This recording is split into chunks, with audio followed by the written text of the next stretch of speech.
Okay, so I'm trying to remove the water pump on a 2008 Honda Fit, and I was having some trouble taking off the water pump pulley, but I came up with a way. So normally, if you have the tool, you would use what's called a pin spanner. They're like two forks that would go into these holes and prevent the pulley from spinning while you undid this bolt. But I didn't have one, so what I ended up doing, since it's 10 millimeter, I took two 10 millimeter sockets and I put them on two of the other bolts, and then I take a flathead screwdriver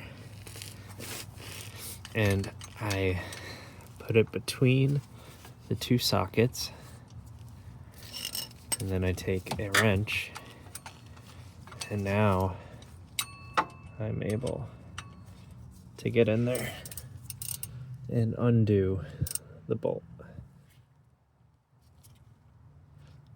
So now I have some leverage and I can undo the bolt.